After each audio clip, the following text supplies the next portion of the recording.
जहां पर नंबर्स गिरे हैं वो है दालों का इंपोर्ट। सतीश जी नमस्कार, शुक्रिया हमारे लिए साथ जुड़ने के लिए। और अप्रैल के महीने के जो ये 24-25% की इंपोर्ट में कमी आई है, आप इन नंबर्स को कैसे रीड कर रहे हैं?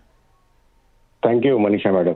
देखिए, ये जो नंबर अभी कम दिख रहे हैं, ये वहाँ की क्रॉपे जो है, जो ओरिजिन की क्रॉप है, जैसा मेनली मेजर जो राइज हुआ है वो येलो पीज और चिकपीज में हुआ है, चने में और मटर में राइज हुआ है। जो लास्ट ईयर अपना इंपोर्ट 6.7 बता रहे हैं, हमारे हिसाब से 7 मिलियन टन का है। इसमें इसमें ऑलमोस्ट 4 मिलियन टन का जो इंपोर्ट है, ये 2.5 और 1.5 जो इंपोर्ट है वो येलो पीस और चिकपीस का है। बाकी तो नॉर्मल है। थोड़ा बहुत सिर्फ लास्ट ईयर तुअर का इंपोर्ट बढ़ा था, लेकिन इस साल लगता है कि वॉल्यूम में भी कम रहेगा और वॉल्यूम में भी कम रहेगा, क्योंकि इस बार अच्छी मानसून अभी प्रिडिक्ट हो रही है। और वैल्यूज जो थी लास्ट ईयर के कंपैरिजन में सारी पल्सेस की, पूरी बास्केट की, वो 20 से 25% वैल्यू टर्म में भी प्राइसेस गिरे हैं ओवरऑल ग्लोबली। तो हमको ऐसा लग रहा है कि तो इंपोर्ट रिलेटिवली कम होगा और वैल्यू टर्म में भी जो 5.76 बिलियन टन का जो इंपोर्ट हुआ था उसमें भी कमी आएगी, उसमें भी 20-25% की कमी आएगी, वो भी 5 बिलियन के अंदर ही रहेगा।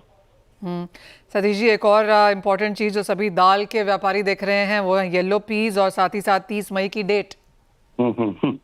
ये सभी के लिए मनीषा मैडम, ये सभी के लिए बड़ा क्वेश्चन है, क्योंकि अब गवर्नमेंट क्या डिसीजन लेती है। आजकल में वापिस मीटिंग है, लेकिन गवर्नमेंट को एक चीज अच्छा पता चल गया कि येलो पीस मंगाने से पूरी बास्केट पे उसका इम्पैक्ट हो जाता है और प्राइस राइस के लिए ये कम रहता है। लास्ट वीक हम कंज्यूमर अफेयर मैडम से मिले थे तो बड़ी खुश थी, तो हमने बोला आप खुश है, लेकिन पूरा की पूरा जो व्यापारी गण है, जो प्रोसेसर है, वो सारे दुखी है, क्योंकि प्राइसेस काफी गिर गए। लास्ट ईयर से प्राइसेस गिर गए और पोर्ट पर भी आज भी 2 मिलियन टन का स्टॉक है पोर्ट पर, सभी पल्सेस मिला के। तो जो आपको दिख रहा है राइज हुआ इंपोर्ट में, तो उसमें का कुछ पार्ट आज भी पोर्ट पर है। और मेजर जो राइज हुआ था वो येलो पीस का ओपन करने से और चने का ओपन करने से हुआ था।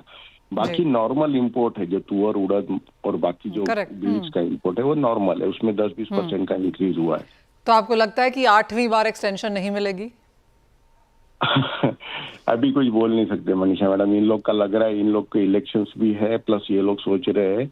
अभी देखते हैं, कुछ ड्यूटी आनी चाहिए। मेरे को लगता है नॉमिनल ड्यूटी आ सकती है, उस पर कोई बहुत बड़ा तो फर्क नहीं पड़ेगा, क्योंकि नॉमिनल का मतलब 10-15% होगा सतीश जी? 10-20% तक बोल सकते हैं। देखो, अभी बोल नहीं सकते। गवर्नमेंट उसको फिर भी एक्सटेंड कर सकती है, क्योंकि उनको अभी इस साल है ना, उनके पास चना का बफर स्टॉक नहीं है। लास्ट ईयर वो भी 2.5 मिलियन टन का बफर स्टॉक था, जो अभी इस बार उनके पास में बफर स्टॉक अभी 2 लाख टन 2.5 लाख टन भी नहीं हुआ है।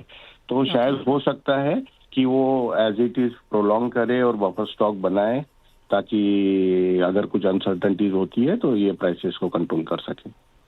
फेयर पॉइंट सतीश जी, उस डेट पर ऑफ कोर्स ध्यान रहेगा। और जैसे आपने समझाया कि वेल इंपोर्ट्स में कोई बहुत बड़ी चिंता नहीं है। ऑफ कोर्स येलो पीज और चिक पीज यहाँ पर उसको छोड़ दें तो बाकी सारा यहाँ पर नॉर्मल इंपोर्ट्स ही है। बहुत शुक्रिया आज हमारे साथ यहाँ पर CNBC आवाज पर बनने के लिए।